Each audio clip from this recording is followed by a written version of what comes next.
জন্মদিন। হ্যাঁ, হ্যাঁ, জন্মদিন। এই জন্মদিনটা পালন করতে আমরা কে না ভালোবাসি।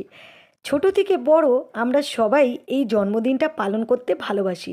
আমার এখনও জন্মদিন পালন করতে খুব ভালো লাগে। চলে গেছিলাম নাতির জন্মদিনে। আর নাতির জন্মদিনে বাচ্চা-কাচ্চা নিয়ে কি মজাই না করলাম। দেখো সবাই মিলে আমরা জমায়েত হয়ে গেছি। আর বাচ্চারা না থাকলে জন্মদিন ঠিক কিন্তু পালন করা যেন মানায় না। আর এই দেখো এদের কিন্তু কাকা জ্যাঠার ছেলে এরা। এরা কিন্তু একই তারিখ একই মাসে ২ ভাই জন্মগ্রহণ করেছিল। মানে ফেব্রুয়ারি মাসের ১ তারিখে জ্যাঠার ছেলেও হয়েছে, ফেব্রুয়ারি মাসের ১ তারিখে কাকার ছেলেও হয়েছে। মানে জ্যাঠা কাকা দুজনেরই ছেলেদের জন্মদিন হচ্ছে ১ই ফেব্রুয়ারি। তো ভিডিওটা এডিট করা হয়নি, তার জন্য ছাড়া হয়নি। আজকে এডিট করলাম, তার জন্য পোস্ট করলাম। আর দেখো সবাই আমরা জমায়েত হয়ে গেছিলাম, কেক কাটাকাটি হচ্ছে, জন্মদিন পালন করা হচ্ছে। আর এরা কি সুন্দর সুন্দর গিফট পেয়েছে। এই দেখো দুই ভাইকে কেক কেটে খাইয়ে দিচ্ছে। আর সব এই দেখো ছোট ভাইটা দেখো দাদার কীরকম মুখে কেক মাখিয়ে দিচ্ছে। দাদাটা কিন্তু একটু বোকা আর ভাইটা ভীষণই চালাক। তো দেখো কিরম মাখামাখি করে আর কি অবস্থা।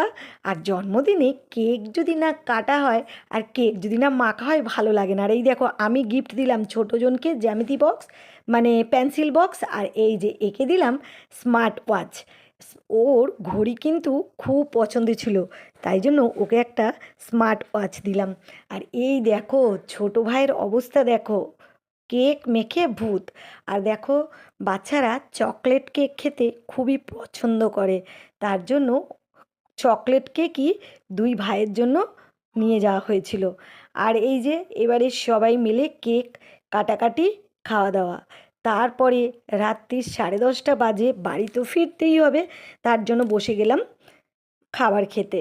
আর ভাত হয়েছিল, আর এই যে কাতলা মাছের মাথা দিয়ে মুগ ডাল, সাথে ছিল পকোড়া। তারপরেই আমাদের আসল মাংস চলে আসলো, চিকেন কষা। আর এই দেখো চিকেনের পিসগুলো যেগুলো পছন্দ করি সেইগুলোই আমাকে দেখে দেখে দিয়েছে। ভাতের সাথে চিকেন কষাটা কিন্তু দারুণ আর বেশ মানে স্পাইসি, ঝাল ঝাল সব দিকেই বেশ ভালো লেগেছিলো খেতে। তো বসে গেলাম, সবাই বাঙালি খানা চেয়েছিল, তার জন্য ভাত, ডাল, পকোড়া, চিকেন কষা, এই যে চাটনি, পাঁপড়, মানে বেশ ভালোই বাঙালি খানা।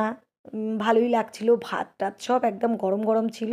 তা সবাই মিলে আমরা খাওয়া দাওয়া। তারপরে জন্মদিন বলে কথা, পায়েস তো বানাতেই হবে। আর পায়েসটা তোমাদের একটু দেখাচ্ছি, দেখো না কত সুন্দর পায়েসটা হয়েছে, ভীষণই ভালো হয়েছে পায়েসটা। এই দেখো দেখাচ্ছি, আর খুবই টেস্ট হয়েছিল। তো বন্ধুরা এই জন্মদিনের ভিডিওটা তোমাদের যদি ভালো লেগে থাকে তো অবশ্যই লাইক কমেন্ট শেয়ার করো, পাশে থেকো। আর এই দেখো আমার নাতির এই দুটো গিফট খুব পছন্দ হয়েছে, ঘড়ি আর আঁকার সরঞ্জাম।